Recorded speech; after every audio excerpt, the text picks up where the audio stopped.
What is up, Wicked Turtle Nation? We just wanted to let you guys know that Wicked Turtle Network has decided to join the Raise Rebellion as brand ambassadors for Raise Energy Drink.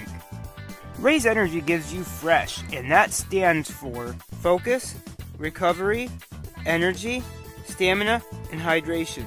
With zero sugar, absolutely no crash, electrolytes, and BCAA aminos.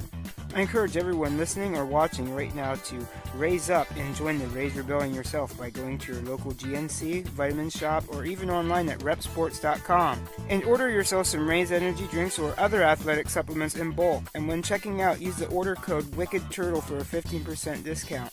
The website and order code will be in the description of this cast.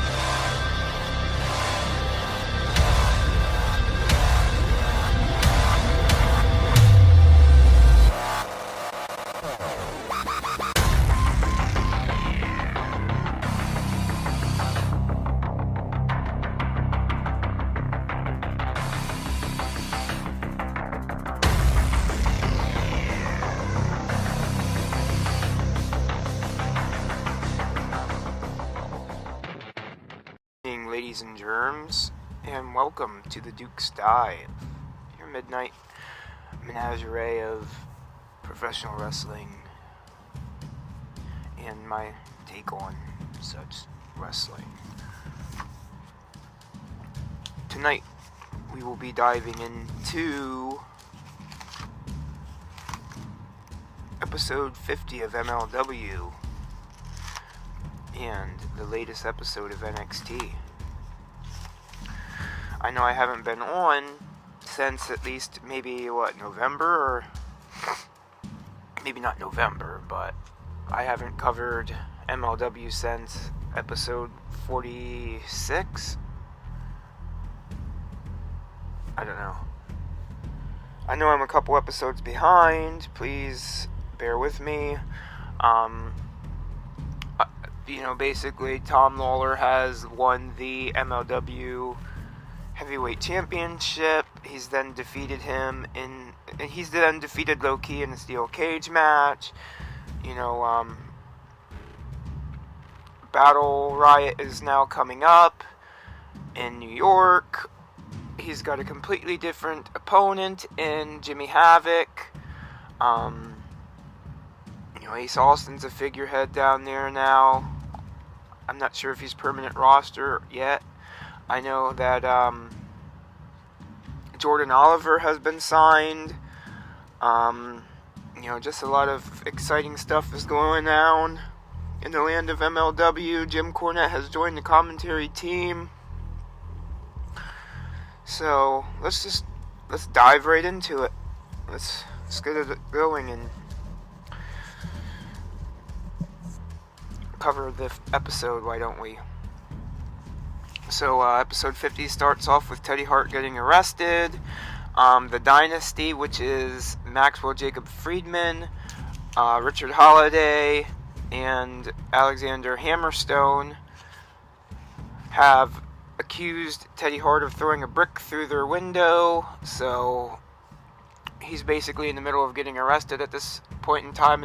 As the videos go on, he leaves his necklaces and money with Davey Boy Smith, who Brian Pillman Jr. comes running over to find out what's going on, but he misses Teddy.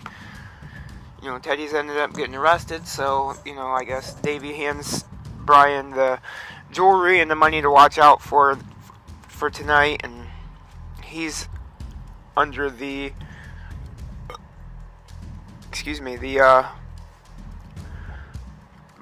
mission, as it were, to watch said jewelry.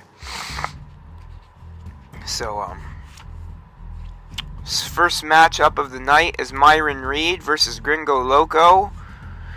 We have Myron Reed coming out with that Free Swan movement duct tape, and Rich Swann had attacked a referee, and then I think Rich Bocchini, it was one of the commentators. He been on a tear as far as that goes, so he's been suspended, and his friends are not happy about this turn of events. Like I had mentioned, Jim Cornette is now a full-time commentary member on MLW, so that's interesting. I was interested to see how he was going to respond to a lot of these matches tonight, and we'll get to that when we get to it. But really, really fancy stuff from both guys. Jim Cornette is explaining, the idea behind the base god. His name is because of the unique physique on him. Pretty much like how we describe the chubby daddy. You know what I mean? Don't take his physique for weakness, and don't underestimate that just because he's a certain size or a certain look that he can't do this or that. But he kept right up there with Myron Reed, and wow, just like a back and forth. How I call that the strategic dodging segment of the flippity dippities. Nothing against that, but sometimes you gotta get that in. But it was pretty neat to see. Myron Reed, of course, somebody I followed on Facebook for a while, and I've always seen that stuff out of him. And Gringo Loco, he surprises me every time he does that kind of stuff. So Myron Reed had an awesome handspring takedown from the in the ring to the apron to the outside. So that was pretty sweet to see. My first note on commentary is that Cornette has his moments. He made me laugh a couple times. I said, it looks like Gringo Loco killed Myron Reed with a tope suicida. Like he landed right on top of him. Like landed right on his leg, landed right on top of. Looked like he crushed him. I don't even know. It was nuts.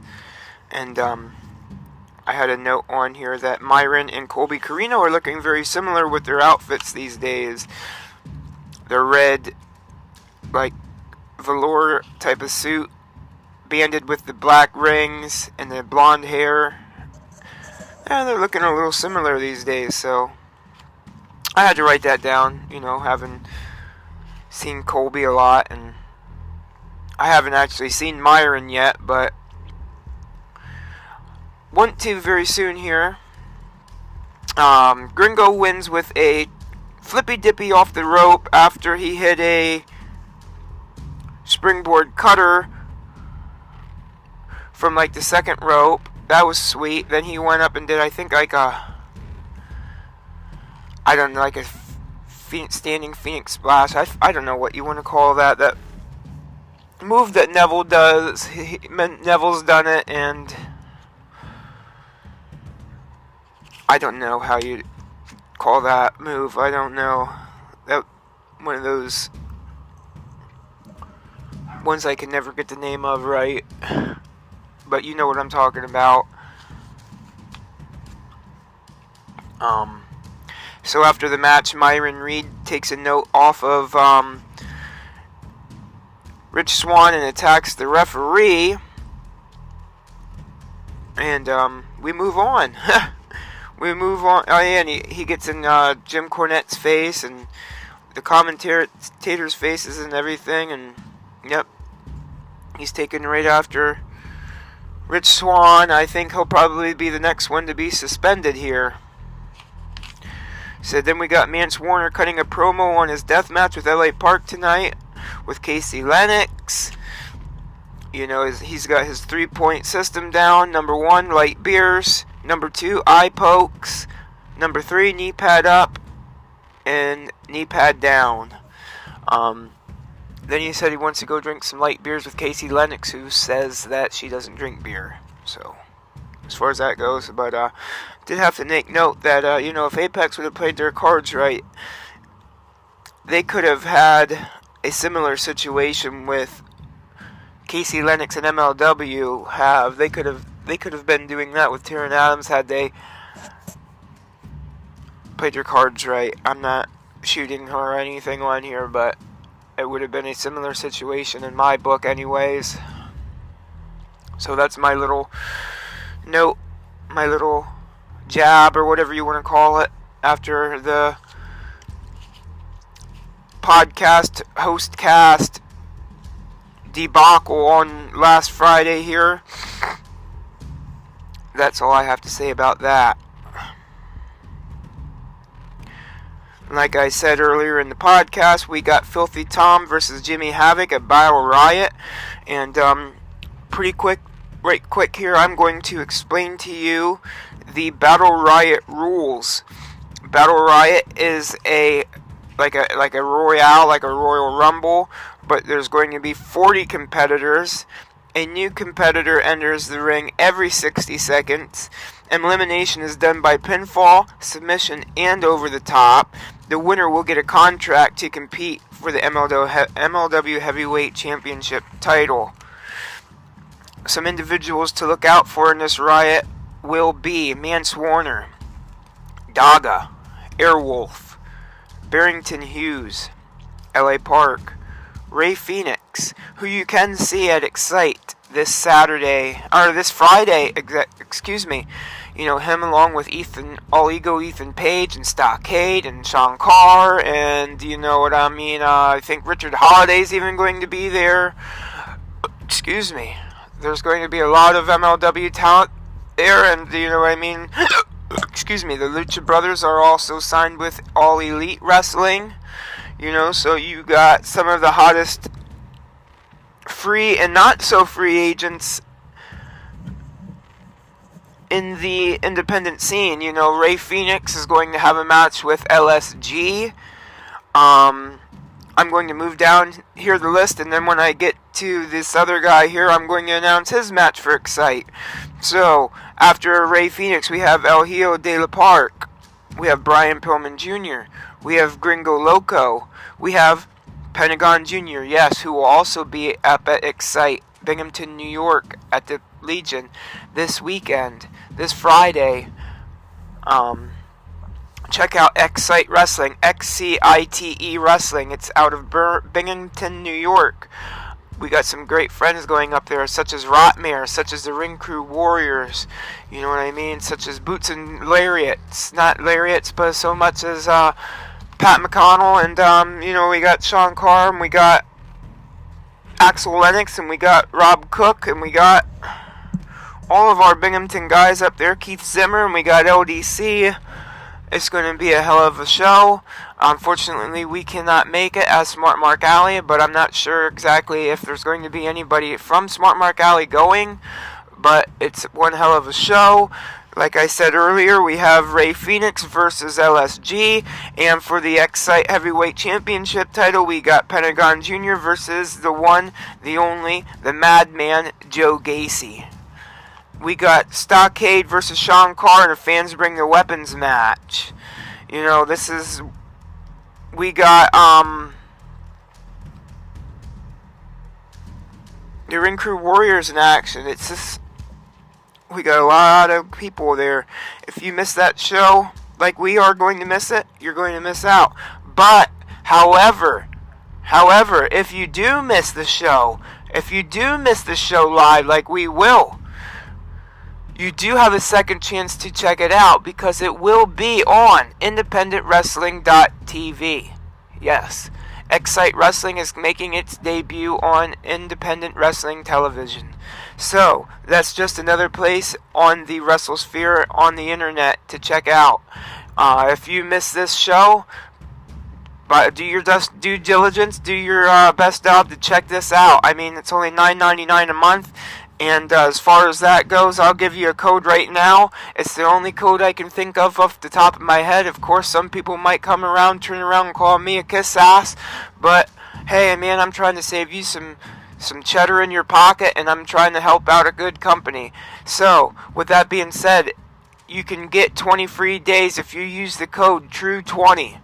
That helps out the company True Wrestling, who we will be seeing this Saturday. I will be seeing, and I'm not sure exactly who else, but I know a lot of my other friends from Smart Mark Alley will be checking out Elite Generation Wrestling this weekend, which will have also the Ring Crew Warriors and Joey P and Lestat and other members of Dishonor and a lot of other people as well, like Riley Crow and Draven Blaze, and that one's going to be a great show as well.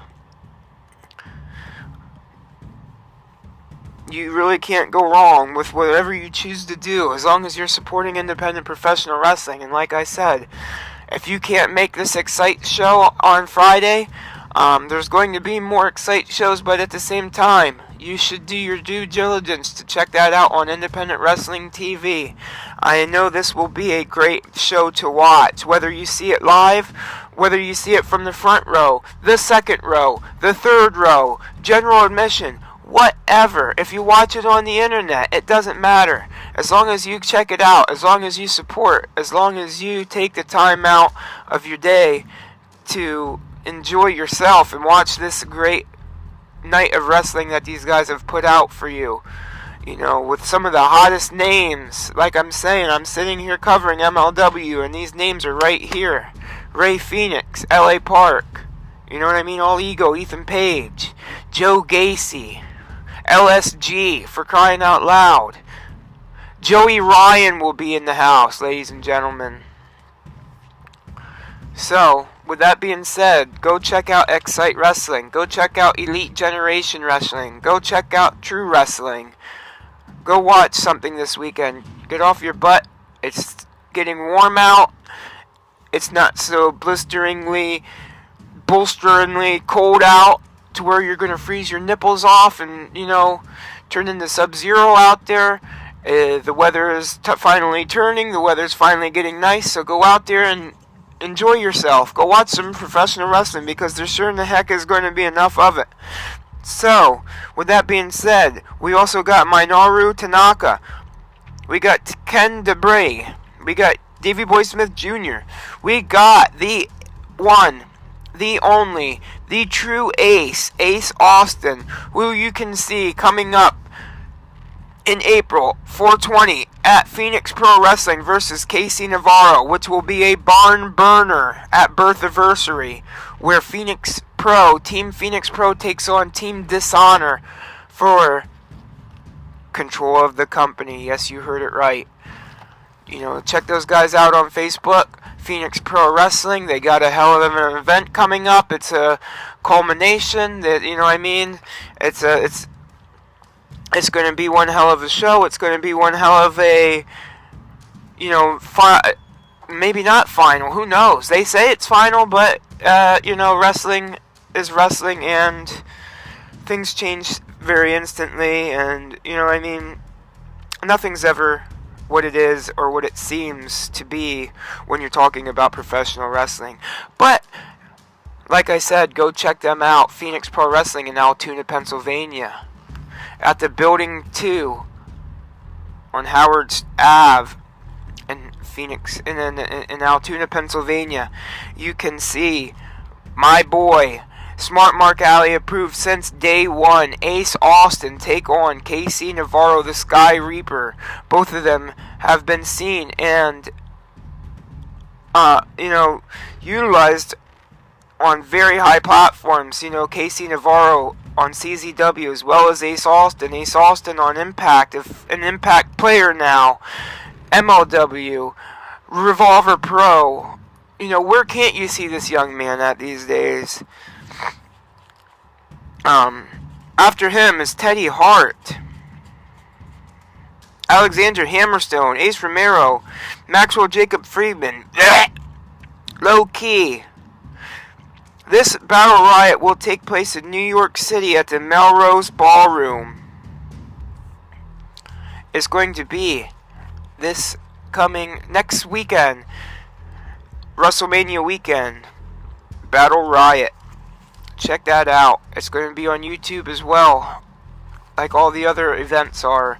So, check it out. It's going to be a good one. At the end of this coverage, I will give you another match that has been announced for Battle Riot. One close and near and dear to the heart.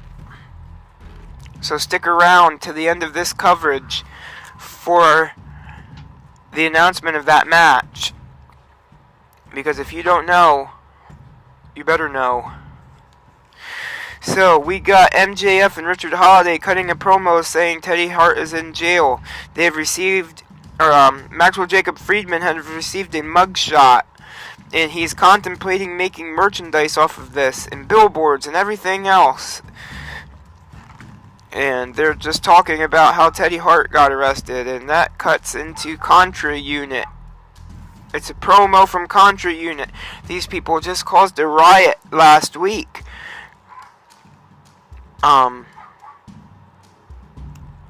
The individuals of this group are Felix Fatu, if I'm not mistaken. Simon Gotch, who shaved his mustache off.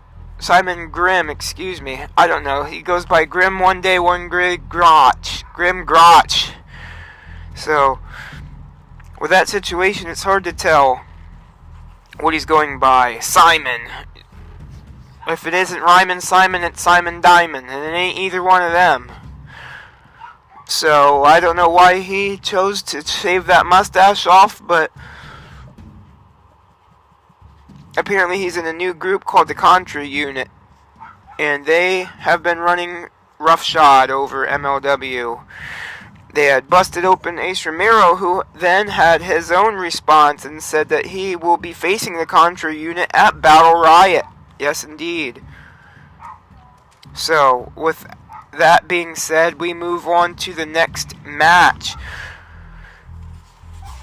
This next match was Alexander Hammerstone being accompanied to the ring with Maxwell Jacob Friedman and Ron Holiday, the Dynasty, versus Brian Pillman Jr. I thought that was pretty funny. Jim Cornette, right away, as MJF was trying to serenade the crowd and try to get the crowd listening to him, he said Maxwell Jacob Feinstein was vaccinated with a phonograph needle. And I thought that was pretty funny. Maxwell Jacob Friedman tries to cut a promo. Crowd drowns him out. He tells the crowd what he said in the promo from before, that the crowd tells the crowd that Teddy Hart is in jail. You know, he's no good white trash just like all the rest of them. Yada yada yada.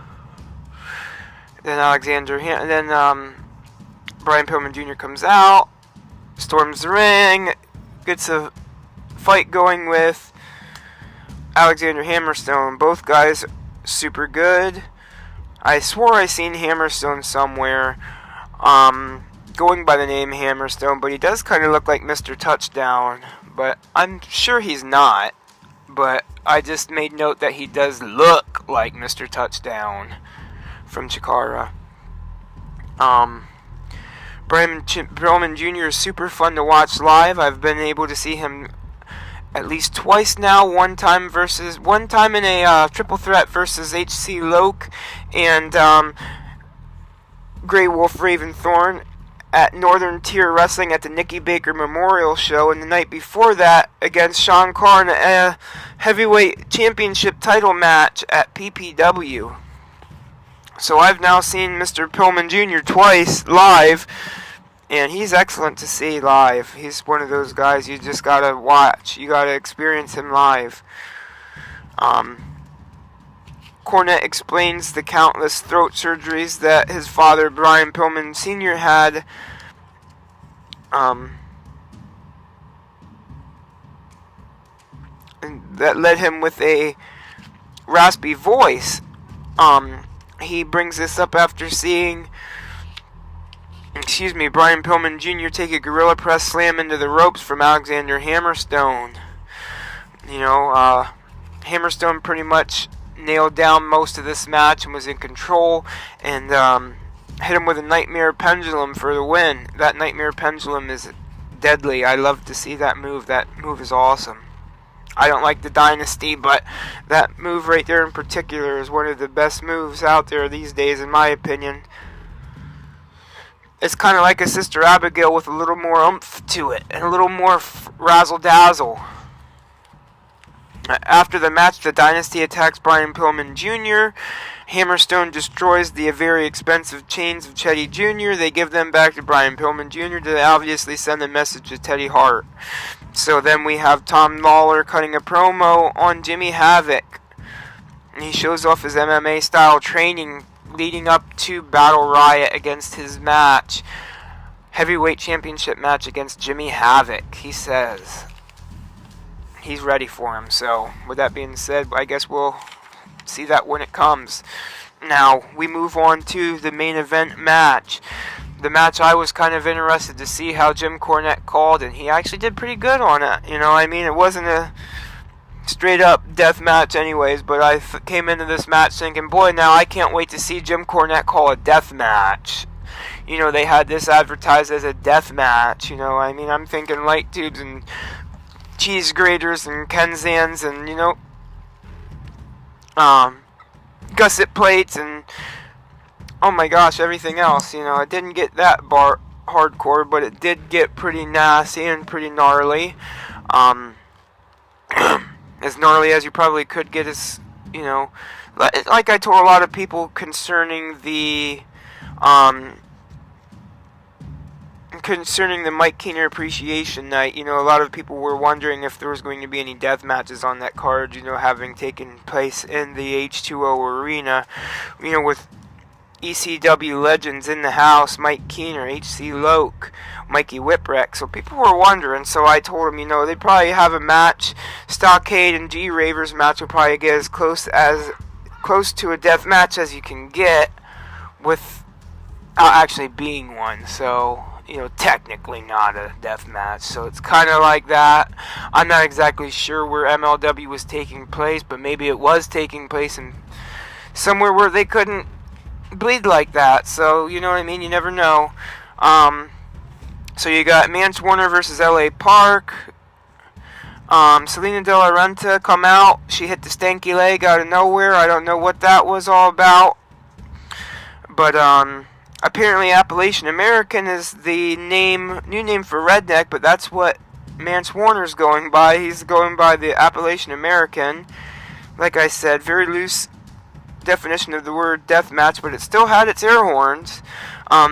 Mance Warner ended up breaking a kendo stick over the head of LA Park. You know, they had their sit down headbutt spot where Mance Warner was standing up and Park was sitting down. Went for a suplex through the chair, but it looked like it missed. Rolling senton off the apron through the table from Park. You know, the table was used in multiple spots. They just, like the Indians used to, you know, take the animal carcass and use every bit of it. They took that table and they smashed it down. They smashed it down. They smashed it down. They used every bit of that table. So, you know, take it and break it over here. Take it and break it over there until it's smithereens. You know, so we have LA Park taking his belt off and strapping up Mance Warner, but that did nothing but hulk the man up as they then went blow for blow with belts. Mance had his belt, Park had his belt, so they're going trading shots blow for blow with their belts. Then they just start trading hands, you know, shot for shot. You got a top rope cannonball through a makeshift table. You know that they had a big old piece of wood in there, a makeshift table, chair on chair action. You know, they set it up in the ring like a makeshift table, and you know, big old thick piece of wood. Jim Cornette said it was American pine. But he kind of went for it was like a diving cannonball, like, it was nuts to see. Hit him right on his back. LA Park's back hit Mance Warner's chest. Like, it was a serious cannonball, man. The torque on that cannonball was real.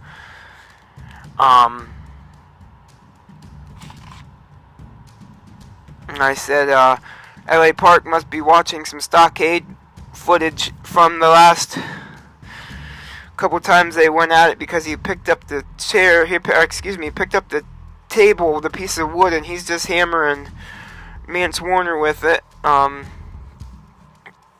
He set him up in the corner for the worst splash I ever seen. I don't know what the hell happened there. I don't know. But then he just beams, absolutely nails Mance Warner with a headshot from a steel chair he was sitting on the top, and he just absolutely gleams this steel chair off of his head and hits a mistletoe dropkick for the win. So with that being said, that covers MLW episode 50. Battle Riot is coming up. Check that out. If you don't have enough reason to watch Battle Riot, I'll give you enough reason right here and right now. The match I was talking about earlier, to be announced at the end of the coverage for MLW, will be the MLW Middleweight Championship on the line. Teddy Hart versus the one, the only, the true ace, Ace Austin. Yes, ladies and gentlemen, Battle Riot will have Teddy Hart versus Ace Austin for the MLW Middleweight Championship title. And I think he's got a pretty good, decent shot at winning it, especially if they're going to write Teddy Hart off TV for a little bit. I don't know what the story is calling for here. You know, it only goes to strengthen the storyline if the Dynasty were to somehow cost Teddy Hart one of his championship belts. Then he's only to tag team with Bryan and Davey. You know what I mean? I think they do Freebird rules there. So with that being said, I'm going to try a little bit something different. I covered my view on MLW, my recap on MLW, and since nobody else is doing it, I figured, you know what, I ended up watching NXT last night. I'm going to give a little curtail to the end of here. I'm going to recap NXT. I haven't watched it religiously in quite a while. I still know the key players, but I haven't watched, you know, week by week or pay-per-view by pay-per-view in quite some time, so I thought it'd be fun and a new way to get back into the program, you know, on a weekly basis. NXT TakeOvers coming up on WrestleMania weekend. That's going to be great. So I figured I'd start and I would start covering NXT. So let's just jump into it. We got Johnny Gargano and Adam Cole opening NXT. This is a promo about the conclusion of the Dusty Classic, I think, being held for the recently vacated NXT title. You know, Tommaso Ciampa had gotten injured and had ended up vacating the title. So it's coming down to Johnny Gargano and Adam Cole in a 2 out of 3 falls match at NXT TakeOver. So that's going to be awesome. You know, we had Cole playing up a heel here while Gargano played the face. I say realistically someone here will probably end up going to the main roster, but I actually hope they both stay. You know, this is a feud I could watch go on. You know, as somebody, like I said, who hasn't watched religiously, I'm not up on what's going on right now. These two drew me in. They sucked me in. They made me care about this feud when I didn't know anything about it. Not anything, but not much about it. I didn't know much about the story between these two, but this is how you tell a story. They sucked me in. They made me care about something I didn't know much about at the conclusion, at the ass end of it. So, you know, when you're watching and you're thinking, now why are they covering this? We already know all of this shit. We already know why these guys are fighting. You know, I guess there's just some people who come in like me at the last end up minute, and you know what I mean? They need that bit explained to them. So as far as that goes, this really helped me to understand the story they were trying to tell, and that, you know, like I said, it really worked. It sucked me in. I'm excited to see these two wrestle. I'm excited to see them go more than once. I want to see this end up being a nice big feud that plays out. The match will be a 2 out of 3 falls match. Adam Cole lists his accomplishments. Gargano comes back with an underdog tale. His spot wasn't, given to him. It was earned through hard work. He goes on to tell the story about the tag team of him and Tommaso Ciampa, which I did not know was a makeshift team. I did not know these guys didn't tag before. Great team between the two of them. Great feud between the two of them. Then Undisputed Era joins Cole at the ramp. There's no physical altercation here, but, the tension is still there. These guys are going to be going after it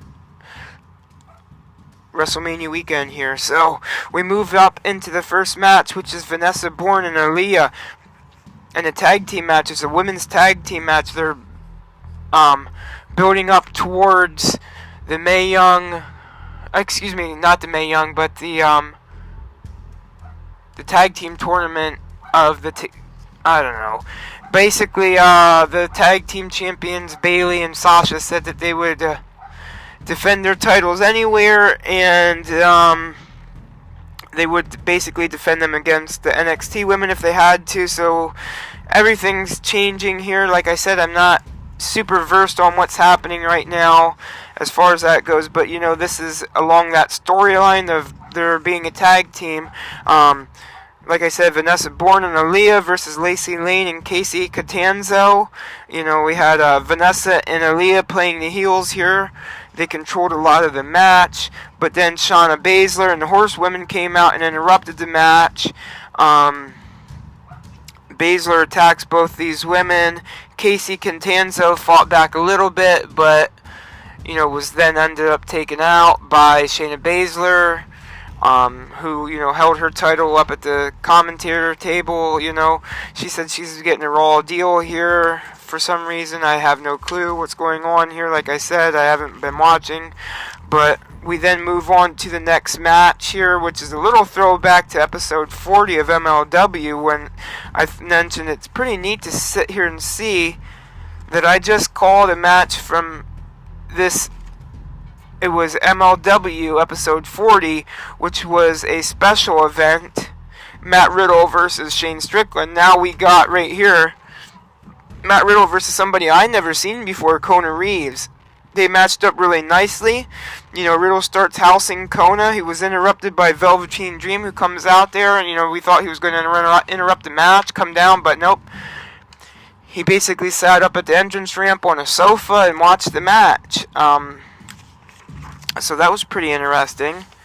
Riddle had a beautiful Hurricane Rana-like ripcord type move, and then he tapped out Reeves with the Bro Mission. The win was announced by Velveteen Dream, and Riddle won the chance to face Dream for the North American title at NXT TakeOver. So already we have this amazing match of Johnny Gargano, Johnny Wrestling versus Adam Cole for the heavyweight title. Now we have the middleweight title, or whatever you want to call it, being put on the line, the North American title, Dream versus Riddle. So we move on to the finals of the Dusty Rhodes Tag Team Classic. It was Ricochet and Aleister Black versus the Forgotten Sons. I'm not familiar with the Forgotten Sons, but they really impressed me this match. Ricochet and Black play so great off of each other, and I guess now we know why they've been airing together on Raw and showcasing that they're a tag team. I had no idea, I just thought this was just some tag team they'd thrown together for Raw, and I didn't know this tag team was going right now on the Dusty Classics. But the Forgotten Sons, pretty dominant. The winners will face the War Raiders for the NXT title. The match was super good tag team match. From what it looks like on paper, it should have been a throwaway with like an upstart team versus a thrown together type of team. You got Wesley Blake, he's a big guy on the team, and then we got Steve Cutter. So, Ricochet, he was doing some insane acrobatics as always. Steve Cutter and Wesley Blake, the members of Team Forgotten Sons, they did a awesome, a held back backstabber. The one guy went for a backstabber and held him there while the other guy hit a, elbow drop from the top rope. That I could have sworn I've seen that on the indie scene, but somewhere. But I can't forget. I can't remember who does it. But that, this match was pretty good. And then we got the win when Aleister Black moonsaults from the apron onto the other guy while Ricochet hits his 630 in the ring. So the end up being Aleister Black and Ricochet winning the Tag Team Dusty Classics, and they're going to go off and face War Raiders. War Raiders comes out, and there's a classic standoff between the two of them in the ring. So, with that being said, that wraps up both episodes. This has been the Duke's Dive. I gotta go beat some animals who did nothing but run their mouth the whole show. So, next week, I think I'll cover both episodes of MLW and NXT. I had a good time. I hope you enjoyed listening. It's not been too long of an episode here. About average length for a podcast, I'd say. I wish you all well. I wish you good luck and good fortune. And I will catch you next week on the Duke's Dive. So, take it easy, ladies and gentlemen. Thank you for giving me a listen. Check out Smart Mark Alley on Facebook, Twitter, Instagram. Check out our discussion group on Facebook, the Smart Mark Alley Discussion Group. We're going to be going to Icons in June here again. We had a great time in November here, and we're going to be looking to do the same. A lot of great big things coming up for us in the next couple of months here in the beginning months of spring. So check out our page. Check us out on Facebook, on Twitter, on YouTube, on Anchor, wherever you get your podcasts. So we're going to have lots of different content to finally put back up. And going to be going a lot of places, doing a lot of moving and shaking over the next couple of months. So, make sure to check us out and follow us and keep up with our happenings and our going-ons. So, like I said, this has been the Duke's Dive. Take care, ladies and gentlemen, and I'll catch you next week. Thank you very much.